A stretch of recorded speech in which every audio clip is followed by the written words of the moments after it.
And like going to like Egypt with her, it's gonna be a trip. So I've been to ruins with her before. So she can connect with the disembodied spirits that live in those ruins, but at different points of the ruins. You know, people who lived there 2,000 years ago, people who built it 10,000 years ago. So she'll get different conversations happening with different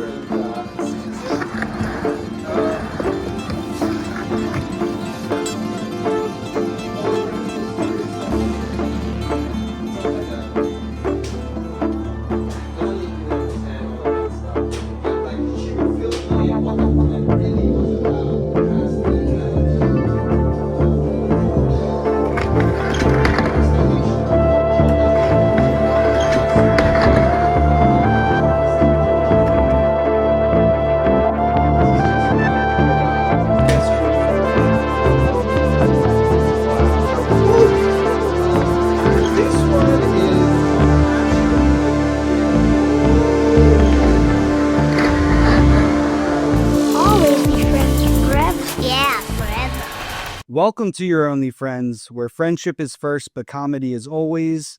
I'm your host, Jared Dykas. This is a reminder, we are your only friends. Today, for episode 33 of Your Only Friends, we have a one of a kind visionary artist, someone that I became closer with over the past month and a half. He's local to St. Petersburg somehow. And he is one of my favorite street artists, psychedelic artists, pretty much favorite artist human that there is right now. I welcome to the show my new friend, Chris Dyer. How are you? What a good way to start, bro. Yeah, man, I don't usually have a robot arm in between me and my friend, but thank you for having me over, Jared. Man. Yeah, no problem, man. I like how you say my name. Jared? Yeah. No, not like that. Dykas. It's a Polish last name. Okay, so that's how you got excited when I told you I was going to Poland. Yeah. Nice. Why are you going to Poland? Oh, there's this art show that's happening there in May, so I'm flying me out there to be present at it. That's cool, man. Yeah, it's going to be fun. So we got connected through Ryan Bogdan, who I helped him kind of get you on this Talking St. Pete, podcast. And, I've been following you for a minute through the NFT world. Funny enough, like that's how I kind of heard about you, was through the NFT world. That's so trippy. Yeah, it is. Because to you, that's probably like just a branch of your artistic journey. And we have the shamanic journey right here. We'll hopefully get into that a little later.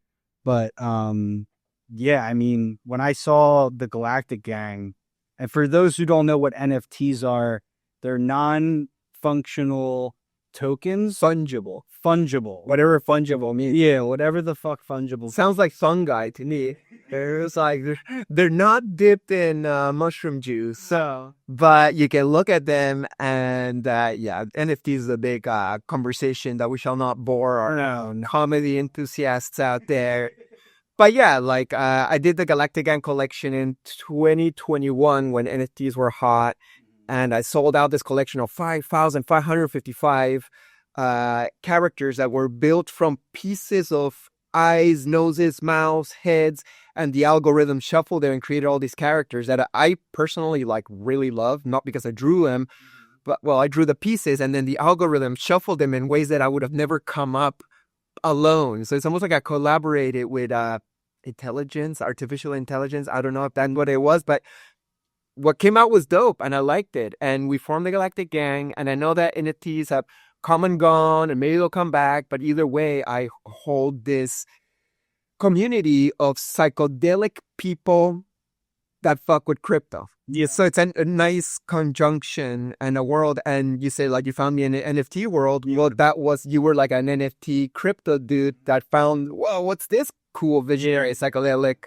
expression here? So, I'm just bridging worlds, and I'm happy to find more resonant souls like you out there. Thank you, bro. And it's like, we'll leave the NFT world at this, but the one thing that I always appreciated about NFTs was like the community aspect.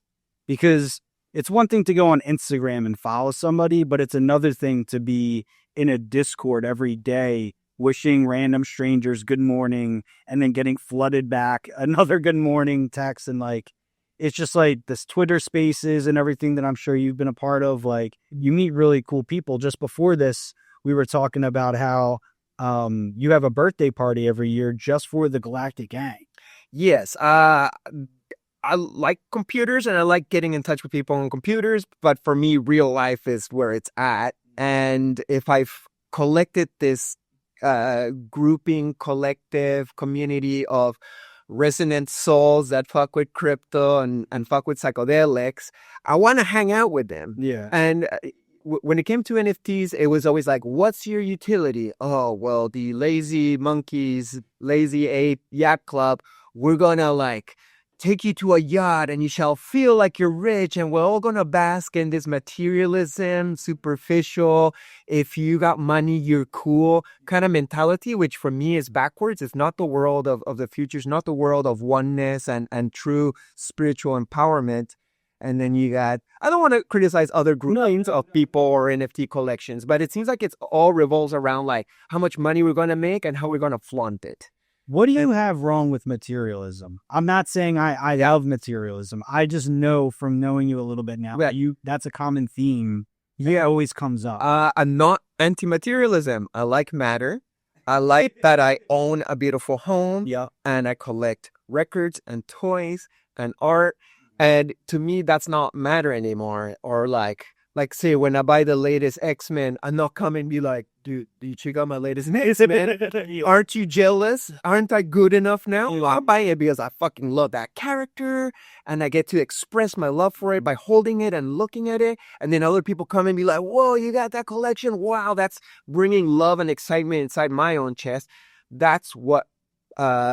So matter could be mirrors of the joy we have inside, maybe nostalgia, or the feeling of being a kid, or skateboard graphic that's so well done, or art. Like these are all things that like evoke love and excitement and joy inside me. That's what I use matter for. But materialism, as in like, hey, did you see I was on that yacht with all these rich people and now I'm good enough? That's not what I think is healthy for me, because my love should come from myself, not from somebody else's validation.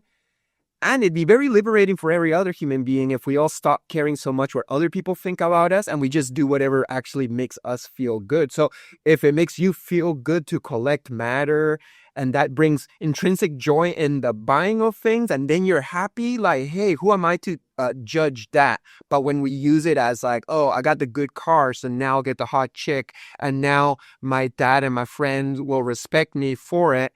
That's living from lies, because you're good already. You don't need none of that shit to be good. So let's start with like, we're already good in whatever version we're at in our human development, and then just express from there. That's my relationship with matter. Absolutely.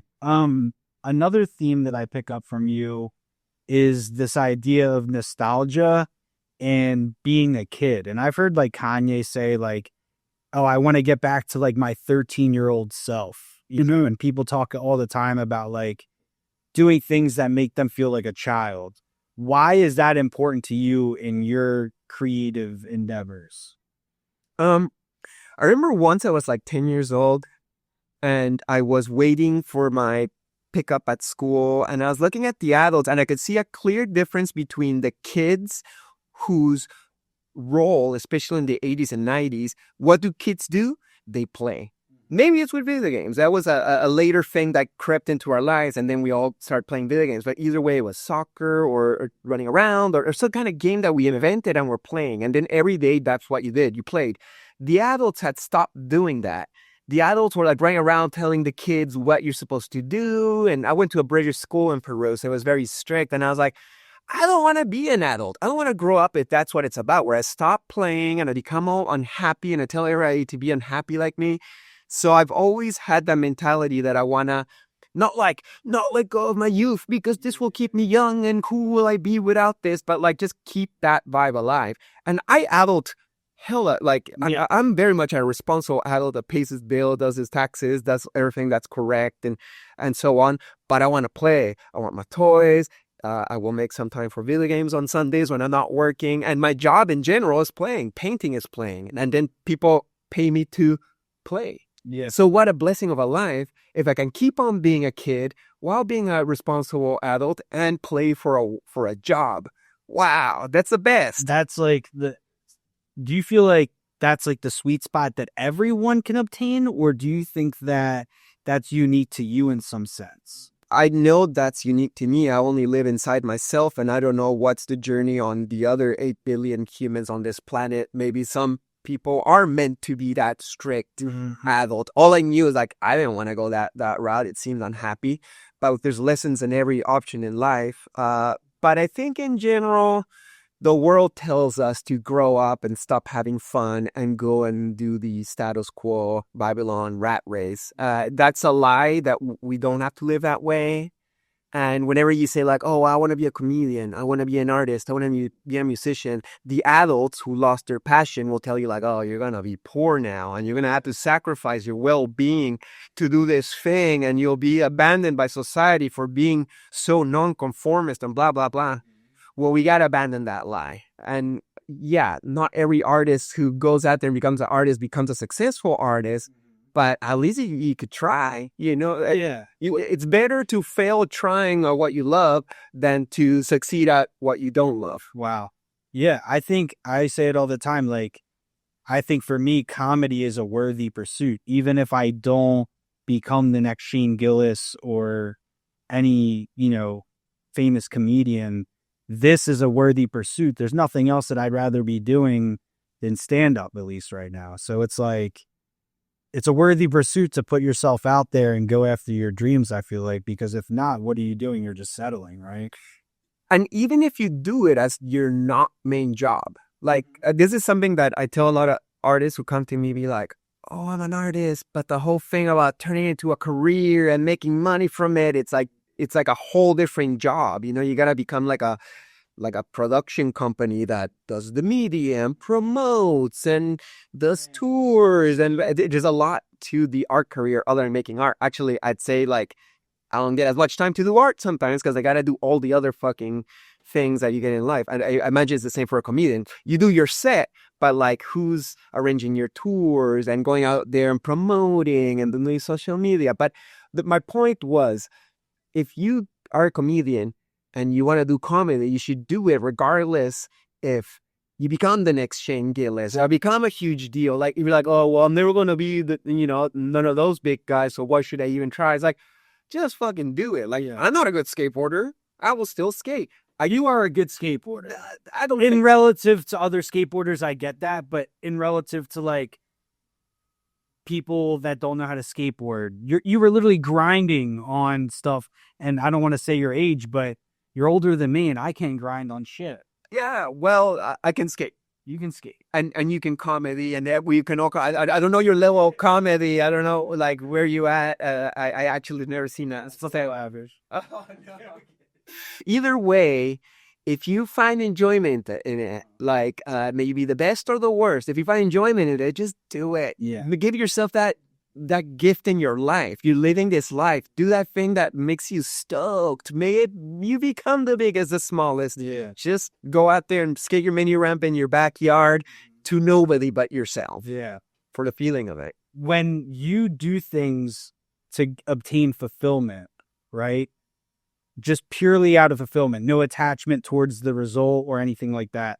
What do you think the universe responds to? Like, why is it that, because I hear sometimes that people are like, oh, like, do what makes you black out and then good things will happen to you. Meaning, like, if you just are so focused on fulfillment and doing things that make you happy, the universe, God, whatever you believe in, it just comes to you more abundantly. Why do you think that is? And do you agree with that? I think you get trapped in the spirals of manifestation no matter where you're at. So say it seems like right now, this is what I talk today on my Sunday speech. I do these Sunday drops on Instagram every Sunday. And I was like, the world seems like it's going down the drain, and I can either lock into that perspective and going down the drain emotionally with it, or say like, fuck it, let the world go down the drain while I catch my spiritual spiral somewhere else. I'm gonna like not say like fuck the world and too bad that area is suffering. I'm gonna go and live my perfect life. But also like, why should I choose to go down the drain with everybody else when I can just like be like, no, I'm an artist. I'm gonna do my art. As long as I'm doing my art, I'm following my stoked and I'm happy. And that frequency that I emanate attracts more to my world. Like, oh, you're gonna do art even when the world's bad? Well, I got the job for you. There's people out there who need those emanators of good vibrations and frequencies. And if it's coming from an authentic place, you will find your way to keep on doing it. But if you're like, no, I can't do it, I'm just gonna like abandon my dreams and go and just survive till the end of the world, that's the reality you're choosing for. Yeah. So on that point, your company, Positive Creations, it's called Positive Creations. Yeah. What age did like positivity become so relevant in your life? Did it come from like a dark time? Like you needed positivity because maybe there was so much negative, or was it more, the latter of you just wanting to express everything that you were feeling inside? I would say that I have leaned more on positivity, both from the influence of my mom, who's happy and positive in her own way. But also because I'm a little bit like self-tormented. I got like, negative self-defeating voices in my head that like will attack me every day. And I don't know if that's like this embodied entity that like comes in and fucks with me, and then I gotta identify it and like push it out, and then I'm back to like the piece of being me. Or it's something that lives in my body that came out of traumas from when I was a kid, and then that like stays locked into your system, and then it creates a consciousness of its own. And sometimes in moments of vulnerability or when I'm too high, it's like, ooh, time to feed. And it comes down and starts attacking me. So like my positivity is almost like me trying to like, okay, cool. Like I hear you negativity, but like, I'm going to like lean more on the positive perspective in life, where like everything, including this negativity, is a positive thing if it helps me find my way to be stronger and to cruise through the ups and downs of life. I think like having a positive perspective of the world helps you tolerate the negativity that we all go through inevitably in this. It's a world of duality. There's dark and there's light. There's not just light. Yes. And sometimes there's too much dark. The world's, they're inundating us right now with darkness in the news, in the chemtrails, in the food, in the vibration emanated from the 5G plus, from people who get like brainwashed and they become zombies to all those frequencies, and then they're emanating that vibe too. There's a lot of darkness out there, and if you're cruising out there and you just get swept away by it, that's that negative spiral. And I'm like, no, I'd rather have the optimism that knows that there will be a golden age, that God will come to the rescue, Christ consciousness will be awakened inside ourselves, and we will be liberated from the clutches of the darkness. Is actually not there's an imbalance right now. There's too much negativity. I'm not saying negativity is bad. Negativity is part of the duality world that God created in this environment for it to experience through us. There's lots of blessings in the negativity and the contrast of what we learned through it.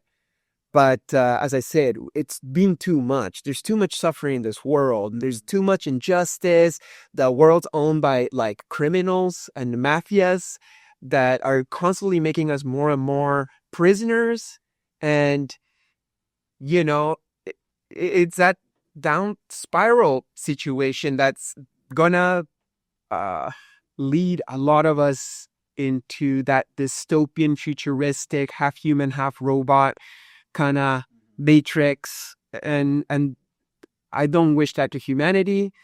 I myself am choosing the timeline because I think there's always many timelines to choose. My timeline is the one that our spiritual psychic powers got awakened in us, and we started realizing what's good and bad. And once you realize clearly what's good and bad, and the bad just becomes so unappealing that you would never go and do that thing or support that entity, then more good things will start happening, and we'll start creating a world that stops dividing, and we'll just know. Our intuition will just come online. I believe we can come online with spiritual powers. It's already happening to many people, including myself. I feel it, even though I don't have anything clear when it comes to psychic abilities, but I feel my intuition's becoming more clear on like what I should do and what I should not do. And if I trust that inner voice, I feel will lead me into positive timelines. So what would you say to someone who's like, Chris, I am just down the spiral right now. Like the world is beating me down personally. I'm looking on the news and that has me down. I'm drinking fluoride. I'm putting fluoride deodorant on. I'm brushing my teeth with fluoride. You know, what would you say to that person that is just completely in a negative spiral? Yeah. But they see that there's light out there. How would one get out of that negative spiral, in your opinion? Yeah, because I don't know the answers to like salvation, but the person who asked that question already has a lot of the answers in it, because that person knows there's fluoride in their, their toothpaste and deodorant. Like, oh, why am I putting aluminum in my armpit every day? You know, there's already enough aluminum in the chemtrails or in the fish and in the this. What does aluminum do? Oh, weakens my brain. It blocks my pineal gland. It will block my spiritual awakening. So we have to be responsible for our own vessels to be healthy, to be empowered, to not put like poisons and toxins, including alcohol, which we do. And, you know, I can handle it. I think anyways. That person just has to be responsible in its knowledge of what's bad to stop doing the bad and at least stacking the odds on the good. Okay, so if aluminum deodorant is doing me bad, let's get the one that doesn't have aluminum. Let's start researching like, oh, this good deodorant or this good toothpaste or this food that's organic or that's not owned by BlackRock or this, you know. So if we all kind of like see like, oh, what's the owner of Starbucks doing? What's the owner of fucking Nestle or yeah, all of them, you're actually going to be left with very few options of who's not doing something nefarious or bad. Even Positive Creations probably to some level is doing something bad and give me like, well, Chris, I'm not going to buy your brand as long as you're doing this or that option. And then I'll be like, oh, well, you know, perhaps I should just use all organic or only offer products that are recycled materials or whatever. And that's how we vote for the world that we believe in. With our dollars. Yeah. And when it comes to like voting, yeah, I think it would be in our benefit as humanity if we realize that all politicians, maybe like 95% of them, all are owned by negativity, and that voting the next dude in is not the salvation. We got to find a new way to like get out of the system they've created for us that is constantly and continually getting more disempowered with us. That's a machine for depression. I forgot your question. I think it's like what a person should do to like stay up. Yeah. Okay. Just do what stokes you, you know, like, sure, like, maybe I didn't get a couple art jobs in the last couple months, but I still got a mini ramp in my backyard and I can still pay for myself and I can still go out for breakfast with the homies and have a good conversation and talk with my parents. There's a lot of things in life that can lift up your mood. And once you're like, hey, you know what? Like, maybe I got some struggles, but I'm not depressed. I'm holding space for myself. I'm balanced. I'm confident. I trust God, the universe, consciousness, whatever you want to call it, that I'm exactly in the place I have to be, even though it appears bad for me right now.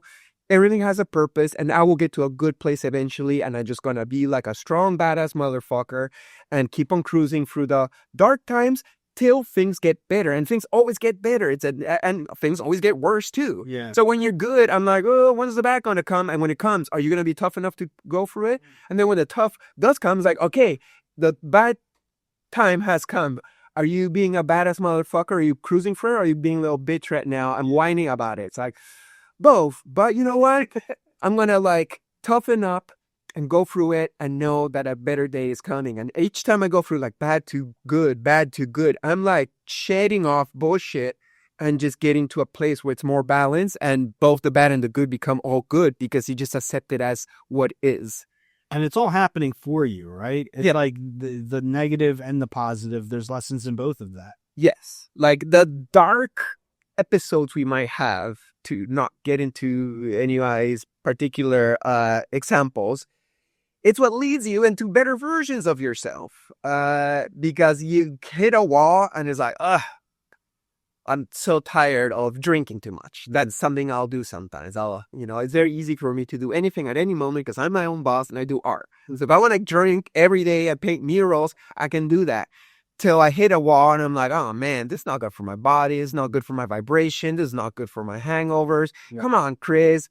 You want to be strong. You want to be healthy. You want to stay young. Stop doing the thing that hurts you. And then you learn and you drink a little bit less. Maybe one time a week you drink 3 beers and it was fun, but then you're not attached to it. And so, yeah, I think we all purify from these backs and forths between good and bad times. So it's all wordy and purposeful. Yeah.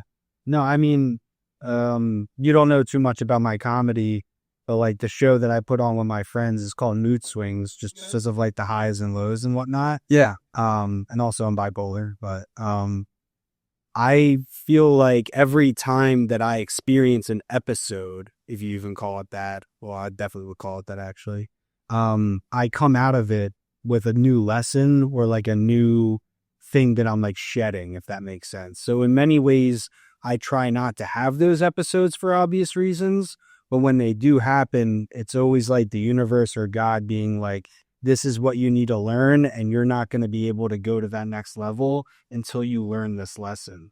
Yeah. And so there's a term and a spiritual term that's very confusing for a lot. It's surrender. And it's such an important term in ayahuasca work because like with Aya, there's no fighting like, oh, I don't like this, stop it. It's like, bitch, shut the fuck up. You took this ticket, surrender to it. And you just gotta be like, all right, do what you must. And it might be uncomfortable. And that's life too. Like the thing about Aya is like, Aya kind of like trains me to like, okay, universe, this is uncomfortable. This sucks. I hate it. I wish it would stop, but I surrender to you. I don't know best. You know best. And I surrender to it. So that surrendering is almost like a feeling in your body. Like the resistance is like a, because you're so attached to it. Yeah, there's like a contraction. There's like still, and the surrenders are like a relaxation, like a just do wash through me, and that will be quicker. And once you surrender it, like what it needs to teach you goes quicker, and then it passes quicker, and then you can go back to like the state where you don't have to fight it, and then the good times come. And you also won't be resisting the good times. Sometimes the good times come and you can feel the guilty of like, damn, I shouldn't be living this good.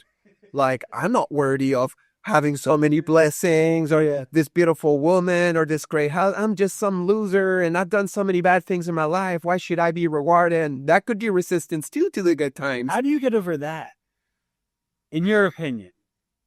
Because I felt like that many times in my life where I feel like not deserving of certain things. And that's from someone who doesn't have too much right now, so I think there's like a neutralization of feelings. Okay, so I'm not saying don't have feelings. You'll have feelings naturally. When something bad happens, you will feel sad. You can't fight it. You might be like, oh, I shouldn't feel sad. I should surrender to the universe and let it be. But if my mom got cancer, I'm going to be sad. Yeah. On the same token, something good happens. Oh, you got invited to teach at Cosm again. Wow, amazing. You can feel good in the moment. And then after that, you're like, okay, but ain't no shit.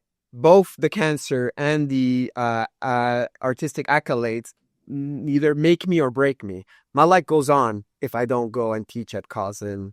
And life goes on if my mom dies of cancer. So I gotta kind of like neutralize it where like it's neither sinking me down so hard or lifting me up where I need the high rush of success in my career. It's more like, cool, but let's bring it down more to the middle where it's like, yay, but also I'm already happy. I don't need this to make me happy. I'm already at this middle ground. And if my mom has cancer and she dies, it's like, okay, I'm sad, but if she dies, I know life's eternal and it shouldn't drag me down so into a depression that everything gets sucked down into that negative spiral. So it's more about being neutral and in the middle and like kind of like looking at it. Like when you do a psychedelic, you're neutralized. You step back a couple steps and you observe your avatar having emotions, but the emotions are not overrunning you anymore. The mind that reads the emotions is like, oh, this is good, this is bad. It's also not the observer. So the observer is looking at the mind that makes conclusions of what that feeling did, and then it also looks at the feeling. So this connection between mind and emotion sometimes is healthy if you come back and you're like, you know what, I'm experiencing all this, but I'm not the feeling, I'm not the mind, and I will try to stay as the observer of reality without getting sucked in or out to any unbalanced state. So that's how I go about it if I can. Yeah. I'm like, Joel, is this fire or what, dude? He's so good. Joel would like this. Dude, I'm 28. I'm learning, every day about this. You're in your Saturn return. Yeah. What does that mean? Saturn return is an astrological part of human configuration. I'm not an astrologer, but I know that between the ages of 27 to 30 years old is your Saturn return. And Saturn's supposed to be a planet that confronts you. And it's like, all right, dude, where you at? Are you going to go forward with these negative tendencies? Are you going to drop them? So like life goes extra hard on you to be like, stop being stupid about this or that. I got my ass kicked at 27. And all these dead rockers that die at 27? Yeah, the 27. They all die in their Saturn return because when they like start getting overwhelmed with reality and they do too much drugs to escape it. And in that case, they might have died. At this point, I don't know what's reality. So maybe Jim Morrison's still alive. At this point, it's like, oh, maybe he was CIA and they just faked his death and he's out there living somewhere. Tupac, right? At this point, like after you learn about all these psyops after psyops, it's like, man, all of reality could have just been crafted the last fucking 100 years. 100%. And I don't know what's reality. But back to, Saturn return, right now you're supposedly going through some astrological trials for you to step into your 30s, hopefully with less bullshit. Yeah. No, that feels very true. One thing that I'd like to say right before you went back to the Saturn return, that was like, the world is so crazy right now that like, I would believe anything. Like, people could say the moon was built by OnlyFans in 1920. And like, I might be like, okay, yeah, I could see a world where OnlyFans is this prehistoric. I don't know. I'm just saying, like, anything could be true. Like, That'd be quite the trip. It does look like a giant boob. So. But I'm just saying, like, anyone could tell me anything, and I would just be like, yeah, okay, it's like I feel like I've heard it all, I've seen it all, and I'm this young. But it's just this past 10 years has been so crazy. Dude, but it's getting to the level that, like, I'll believe in time traveling now. Yeah. So the whole OnlyFans and the moon, like, I personally believe the moon is not normal to the Earth. It was brought at one point to kind of, like, control the tides. This is probably, like, hundreds of thousands of years ago. Because that body in the air kind of, like, helped planet Earth, like, calm down certain I think there was 2 moons at one point. I don't know. There's channeled materials that goes into like the longer history of planet Earth and who's lived here, who's still here in the skies. For example, Drumbal Melchizedek said that the first aliens that came to planet Earth, the first ones to really claim planet Earth are the dolphins, and they're still here. So other races, like the Venus people, before they came here, this is 100,000 years or something, they had to ask permission to the dolphins to be like, yo, is it chill if we also live in this planet? And the dolphins say, you guys are chill. And then the Martians crashed the party once they created a Merkaba, but not a natural Merkaba, a distorted Merkaba, and they teletransported from Mars to planet Earth. Once again, this is like human history from 100,000 years ago, according to channeled material from Drumbal Melchizedek. So once again, I don't know what's true or not. Yeah, but and then you got the reptilians who are probably still running the show. They're shapeshifters, so you can't see the reptilians. And then there's the people who live inside the planet and so on. So OnlyFans create a moon? Sure, why not? Dude, it's a crazy world we're living in. The time traveling aspect of it, like, did you ever hear of the Back to the Future conspiracy? No. Oh, dude, like there's stuff on Back to the Future that predicts 9/11. What? Yeah, and Back to the Future is from 1985. Yeah. And both in number 1 and number 2, there's signs of this is going to happen to the Twin Towers. Really? So you'd have to see it on YouTube, but on the first movie, when he arrives to the mall where Doc Brown is going to show him the car at the beginning, it says the Twin Pine Mall. Yeah. And then when he comes back after the whole thing in the 50s and he comes back 10 minutes earlier to come and rescue him, and why did he only give himself 10 minutes? I don't know. But he arrived and it was the Lone Pine Mall. And nobody will ever notice that thing. But so it goes from Twin to Pine, and then when you turn around the clock, it says 9/11, and then on the clock that Doc Brown had with the dog coming in, 9/11, and then on number 2, on Back to the Future number 2, there's a part where they're in the future with loser Marty McFly who had made the mistake, and in comes the dad. The dad's upside down because that actor didn't want to take the role in the second movie, so they just made him upside down. Meanwhile, on the TV screen, there's a shot of the Twin Towers, but it's all glitchy because loser Marty McFly can't pay his bills or something. And the Twin Towers kind of like crumble down on a glitch. Yeah. And if you do it upside down, from the point of view of Grandpa McFly upside down, it looks like the Twin Towers are crumbling down in some demolition thing. And there's other things too, like Zemeckis then did a movie about the Twin Towers, about this guy who walked in between the Twin Towers that came out, and he was using that Marty McFly jacket. Oh my! There's like all these. You'd have to look at the video, but They're not going to get on the same FBI list that you're on, though. No, you're not. I hope they're not looking into it. But the point is, the only way for those glitches to happen, and there's other glitches we could see in reality where, like, how did they fucking know, is that there was some kind of time traveling. And what better Easter eggs to put in a movie like Back to the Future that talks about time traveling? So Simpsons, you ever hear about this? Yeah, really hate that too. The Simpsons does it all the time. It's like, did they know? Are they being fed information? Is it predictive programming to get us used to, like, oh, well, I suppose the solar flare is going to hit planet Earth, so let's just acquiesce, and when it happens, at least the Simpsons told us. And the Babylon reptilian Illuminati faction says that if they tell us through movies, they've done their karma by warning us.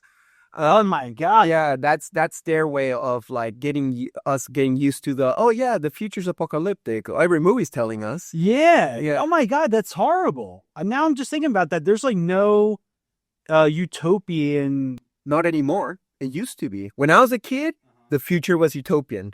What's the Flintstones, the Supersonics, the Sonic family? I can't remember. The Jetsons. Yeah. Jetsons was positive. Disney had a whole thing of Tomorrowland that it was like the future's all these like flying cars and tall buildings, and we'll resolve all the environmental problems. As a kid, I'd ask my mom, like, what's the future going to be like? Oh, it's going to be amazing. We're going to resolve all the problems of the world with technology.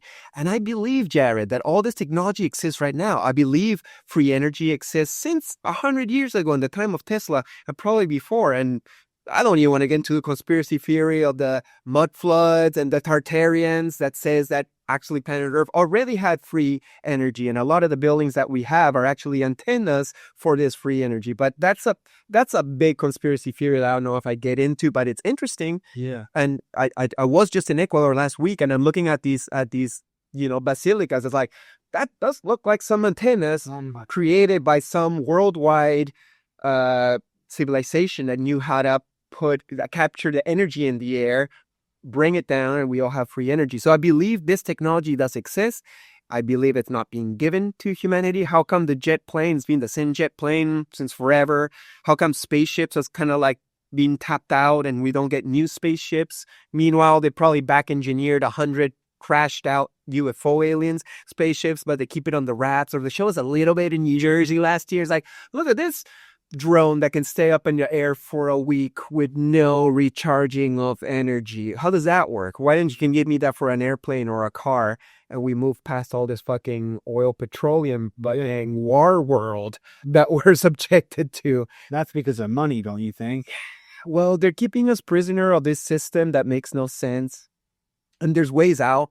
And I believe I believe that in our lifetime it will come out. Maybe this year, maybe next year, maybe in the 5 years, the aliens will just come and be like, okay, humanity, you got coerced by these fucking reptilians. They were here before you. So, we respect them. It's just their nature. Don't be mad at them. Don't kill them. Let's just move past their control and let's go and live heaven on earth. Because God wanted to experience the physical world and enjoy, not be subjected as a slave to the reptilians. I don't know. That's what I believe, but I know I'm pretty far out in my beliefs. No, this is awesome. I was going to get into like your Santa Cruz skateboards. Fuck it, dude. After that, this like what? There's more important stuff to talk about. Yeah, like Not that whatever I've done in my art career, cool, and I'm happy to work for cool brands and pass my vibes through my art. I don't even think like my main thing's my art. Like I do art. I would hope I do art good enough that attracts people to me and the energy I gotta offer. But at the end of the day, I feel like it's more about like connecting with people, the things we talk and discover together. And the better world that we make together by vibes, just vibes. yes, The art's just a wrapper for the vibes. it's like an expression of you. It's like the bait. If I'm like fishing for more people who are resonant with me, the art's what be like, what's that art? What's behind that? So people come close and it's like, oh, who did this? What's it about? And then people start grouping around the RV like, oh, what's this? What are we talking about here? Oh, we're talking about the enlightenment of humanity or the liberation from the negative systems. Like, oh, I can get down with that. So the art's just a bubblegum wrapper. And same with any artist like Alex Gray. Amazing art, amazing, visions of the other dimension. But truly what he's got to communicate is an energy that you can't even see, that he's sharing with hundreds to thousands of people. And bringing people together to have these conversations about art and spirituality and enlightenment and oneness. So, yeah, the real world's invisible world, but we're in the physical world, so we make bubblegum wrappers. That is a great way to put your art into an analogy. The fishing of people to flock to you essentially that align with what you're trying to express. I think we're all just trying to find resonance. Like, who do I vibe with? Do I vibe with the people who support that football team? Maybe. We're both rah-rah for a football team and that can unite us. Or maybe I can connect with people who've done this like really special interventional experience where we come together and be like, whoa, have you been on the other side of reality? I have.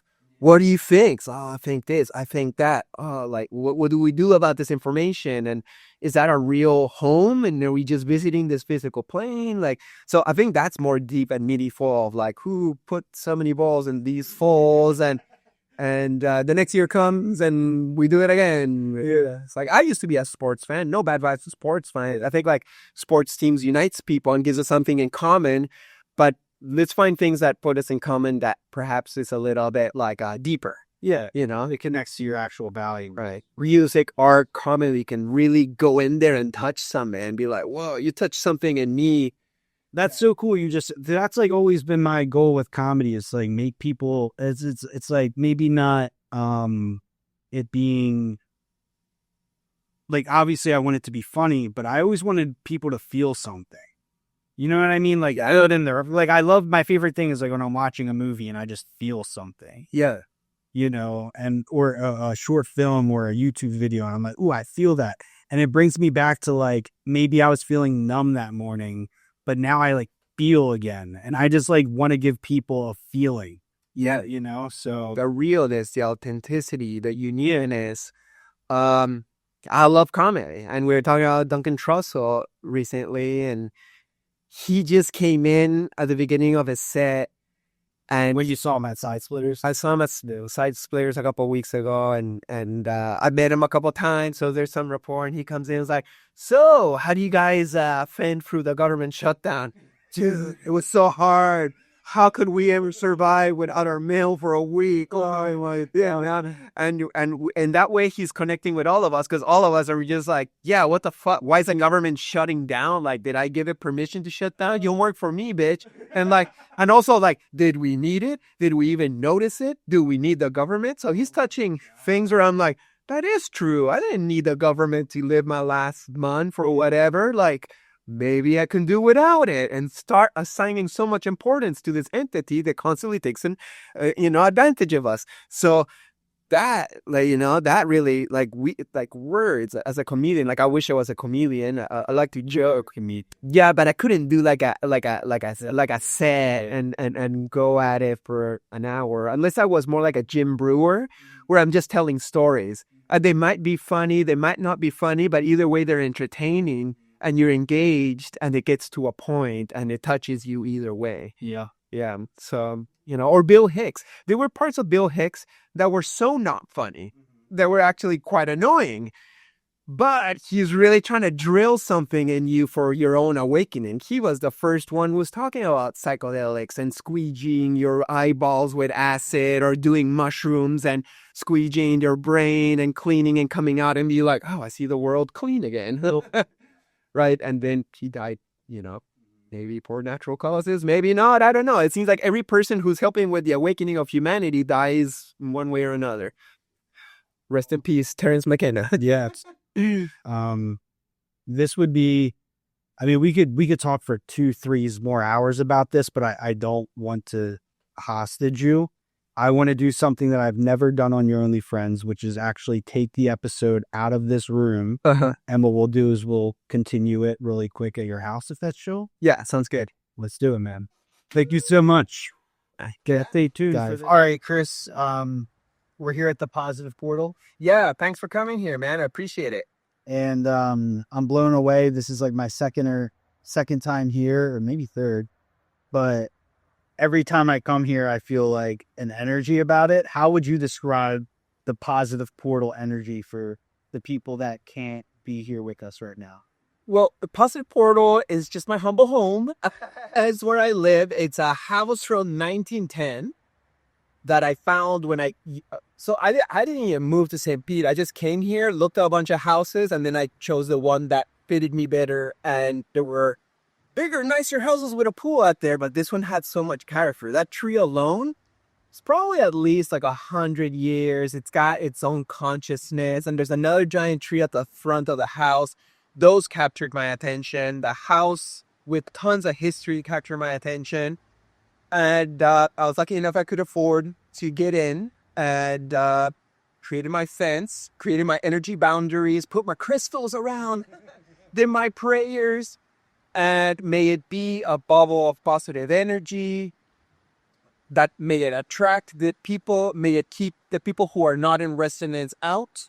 All blessings to them, but I don't want anyone to come here, create any negative vibes or steal or anything. So, and we've been growing more flowers and fruit trees, and then we built a ramp, and we painting murals on myself and different friends. And for now, it's still just my house where I'm building out, and hopefully do more art jams with the local artists. But the faraway dream I have is to create a museum of good vibes, like going around my art, obviously, because I'm me and I do my art and I like to share it all in one place. So I actually sell very few of my original paintings. My favorite ones I keep for displays. It would be better for business if I sold my paintings, but I choose to either keep them or even buy back the ones I did sell, so I could have them all as one cohesive collection that helps me express different aspects of myself. And the dream would be that I could just pay it off and then gift it to the city of St. Pete or some kind of trust, where past my life, I could keep on sharing my art, the art of my friends, my toy and record collection, like the culture that attracts me, and have just like a place where people can come and have a nice day and a good vibe. And, maybe it will become a dessert after checking out the Dali Museum, or a place where people can just come and commune and believe that the world could be positive. Maybe by the time it does happen, the world will already be positive. And this place will be just another positive place where people get together to play, do art, and not worry about life too much. So yeah, that's what I'm building out here. Dude, I feel history in the making, and I'm grateful to be here, bro. Thank you. Grateful for you so much, man, for real. And thank you so much for today. This is incredible. Yeah, my pleasure. It's nice to have you over to be in touch with your followers that check out your show. If they want to check out my podcast, it's called Chris Dyer's Creative Friends. It's also on YouTube, and I interview artists, mostly street and psychedelic artists. And yeah, I hope to keep on interweaving with you, doing projects. I hope your comedy club comes to fruition eventually, and we'll do some badass murals and whatnot, and keep on lifting up the vibration of the local and all the community of the world. Like, I want to make everybody happy, but you help whoever is in your reach. So let's start with that. Absolutely, buddy. Thank you so much. Yeah, hell yeah, man. Okay. Yeah. Woo. You've watched Lonely Friends. Thank you.